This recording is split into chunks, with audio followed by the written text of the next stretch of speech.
Hi guys, for today's vlog ay magluluto ako ng Are you talking to yourself? yes.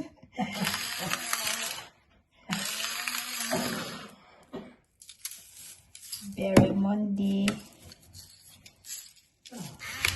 with white sauce. First, ilalagay ko siya ng salt and then pepper. And then, ipapry ko lang siya ng konti. And then, after that, ay gagawa tayo ng white sauce nito. So, ito na siya guys. I'm just preparing the barramundi. So, I'm going to heat up the pan. Papry muna natin siya.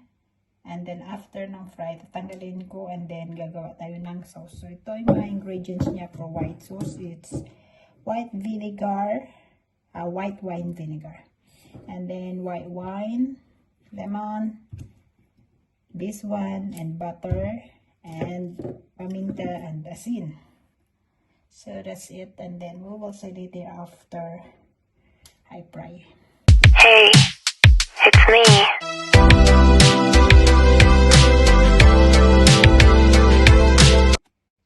Guys, ilalagay ko na yung mantika, yung fish. Fish.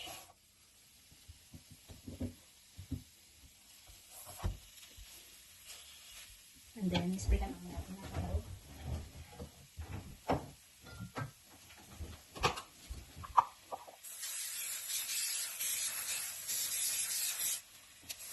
Kasi pangit pag maraming oil.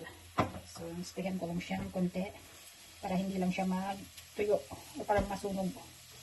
Ganon. So, hintayin na lang natin itong maluto and then in the same pan, tanggalin ko lang yung isda, yung fish, and then I'm gonna make a sauce in here. So, we'll see later how I can make a white sauce for fish. So, ito guys, is ready na yung ating isda. So, napanggalin ko na siya. Ngayon, gagawa na tayo ng sauce.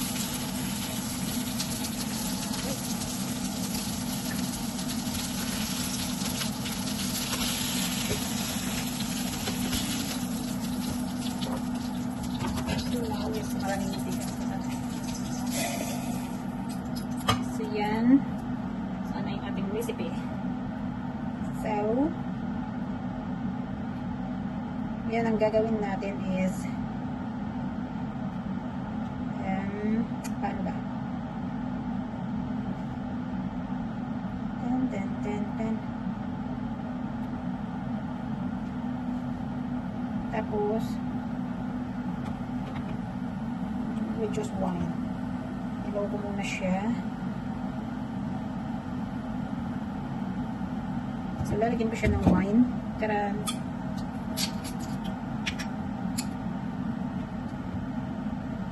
And then, still remaining, still don't wipe it. Pour the fat out. Then, still in high heat. Add wine. Pagkira muna. Baka malasin tayo. And then, lemon.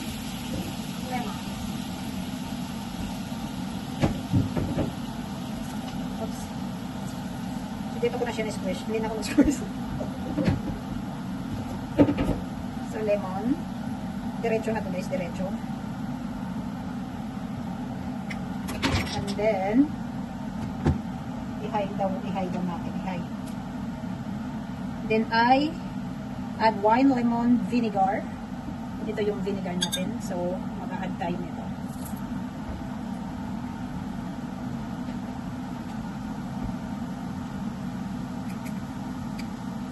Hindi ko mapuksan siya.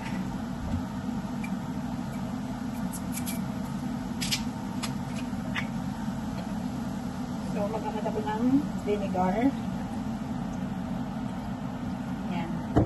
So, dagdagan ko itong wine. So, yan. Din sugar.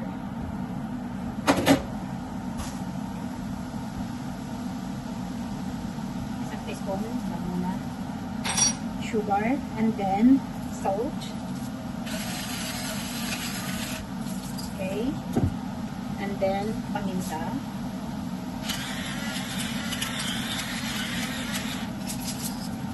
And then, wala tayong iskalot guys. Kaya walang iskalot na mangyayari. So, ito lang siya. So, in 3 minutes. So, after daw na mag-reduce ito ng konti, ay i-add ko na yung cream. Cream. So, yan lang muna natin.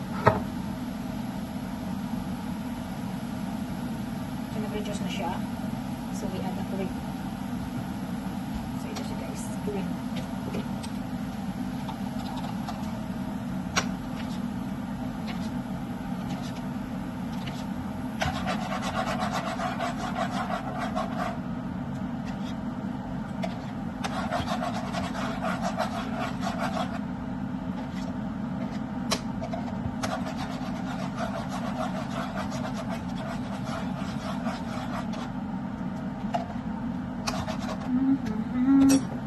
And then,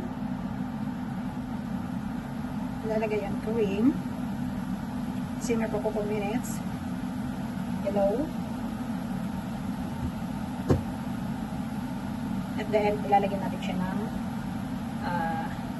butter. Wala kasi akong shallot guys. May shallot. May walang shallot. So, ito na lang muna. Sarap sana ito pag may shallot.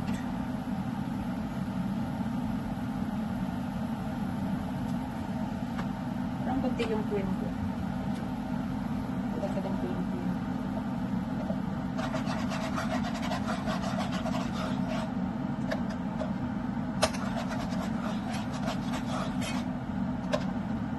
Ayan, lagyan siya. So, ang partner niya guys is vegetables. So, yun na siya guys. So, titingnan natin mamaya. Dadagdagan natin siya ng butter. So, ito na siya guys. Dadagdagan ko siya ng butter. Kasi nagtithicker na siya. So, we need to put some butter. Parang ang dami ng butter na nalagay ko. Kasi nagtithicker na siya. Parang ang daming butter. Pabawasan ko yung butter. Laki pa siya ito. So, yun na siya guys. Nagtithicker na siya. Try ko nga.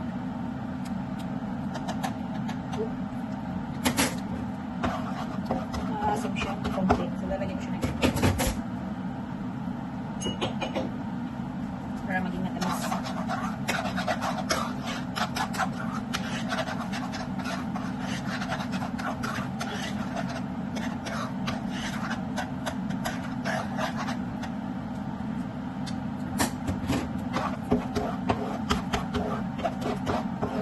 Medyo maasim-asim siya na matamis.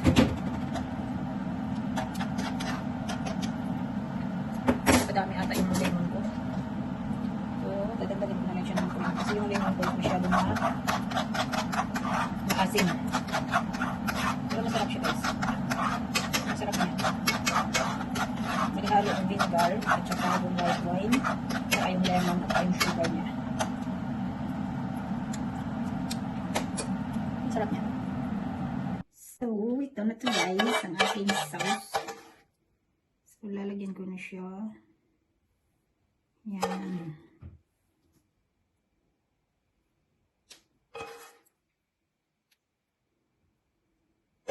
Maano siya, maasim-asim na matamis. Hindi ko sure kung magugustuhan ito ni ano. Nalala. So, ito na yung finished product. Barramundi with white sauce and vegetables. Thank you for watching.